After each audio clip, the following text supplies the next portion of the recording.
Viral জিনিসটা আমি কখনোই পছন্দ করি না। আমি কাঁদবো না হাসবো এটাই আমি স্পিচলেস হয়ে গেছি আর কি। আমার মনে হয় ওনার পুরো বিশ্বাস ছিল যে ববি হয়তোবা এই বিষয়টা নিয়ে মুখ খুলবেন না। কারণ আমি আসলে সৎভাবেই এখানে ইনভেস্ট করেছি। এবং আমার যে অপারেশন পার্টনার ওনার সিভিয়ার লেভেলের অ্যাটাক হয়েছে, হত্যা চেষ্টা করা হয়েছে। সেখানে উল্টো ওনারা কিছু কিছু জায়গায় আমার নামে নিউজ করিয়েছে যে হত্যা চেষ্টা এবং চুরি।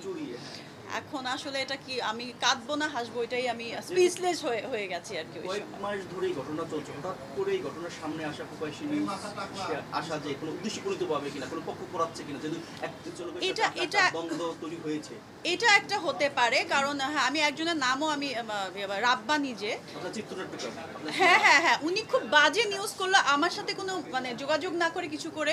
উনি কয়েকদিন আগে স্বপ্নর একটা ইয়ে করতে বলেছে, আমাকে একটা ভিডিও বাইট দিতে বলেছে না বাজার। আমি বলেছি এগুলো তো আমি করি না আসলে।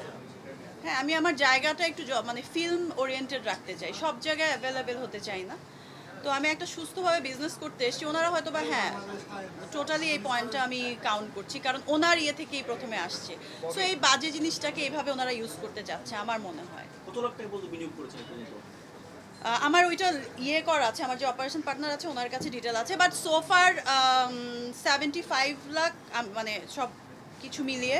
আমরা সংবাদপত্রে দেখেছি কোনো আপনি চেক দিয়েছেন সেখানে বাউন্স করা হয়েছে, টাকা পাওয়া যায় না। আমরা যারা আগে রেন্ট নিয়েছে ওরা দুইজন পার্টনার ছিল। তো একজন পার্টনার আমাদের থেকে 15 লাখ টাকা নিয়েছে। তখনই আরেকজন পার্টনার ওনাদের চিটং থাকে, কাবু ভাই না কি যেন নাম, ওনারা ভয়েস রেকর্ড আছে। উনি বলেছে আপনারা ভুল করলেন ওর হাতে টাকা দিয়ে, কারণ ইনভেস্টর আমি ছিলাম। ও তো বাড়িওয়ালার কাছে আসলে অনেক টাকা বাকি রেখেছে, অনেক কিছু বাকি রেখেছে, এই জন্য বাড়িওয়ালার সাথে ওনার প্রবলেম ছিল। অ্যাকচুয়ালি ভুবন রেস্টুরেন্টের যে মালিক ছিল ওনারা দুইজন, একজনই অপারেশন পার্টনার ছিল, আরেকজন ইনভেস্টর ছিল। আমরা যখন টাকা দিয়েছি ইনভেস্টরকে, অপারেশন পার্টনার টাকা দেয়নি, ওদের মধ্যে দ্বন্দ্ব শুরু হয়েছে। এই জিনিসটাকে পুঁজি করে আসলে ভবনের মালিক এবং ওরা মিলে, ওদের যেহেতু টাকা পয়সার লেনদেনটা হয়ে গেছে, ওদের কিছু বাকি ছিল এবং ওদেরও পাওনা ছিল ওদের কাছে। সো আসলে নতুন কাউকে এইভাবে নিয়ে টাকাটা নেওয়ার একটা ফন্দি ছিল। এখন আমার এটা মানে ফিল হচ্ছে, আগে তো আমি এটা বুঝতে পারি না আসলে বিষয়টা। ওই যে 15 লাখ এবং 10 লাখ টাকা চেকের কথা আপনি প্রশ্ন করেছিলেন, তাদের দাবিগুলো দিয়ে যে এই চেকগুলি আসলে তখন আমরা চেকটা ইয়ে করি, কারণ হচ্ছে এটা ক্লিয়ার না হওয়া পর্যন্ত আমি একজনের ইয়েতে টাকাটা দিতে পারবো না। ঠিক আছে, সেটা করে কিনা বা ডিসঅনার হয়েছে কিনা তারা বলছিলেন যে তারা টাকাটি হাতে পায়। টাকা 15 লাখ ওরা পেয়েছে আর বাকি 40 লাখ চেক দেওয়া আছে। হঠাৎ করে আপনার বিরুদ্ধে চুরির অভিযোগটা কেন আসলে? এটা তো আমি জানি না, বিকজ আমি যেন সামনে না আসি এবং আমি যেন কথা না বলি, আমি যেন এমনি চলে যাই।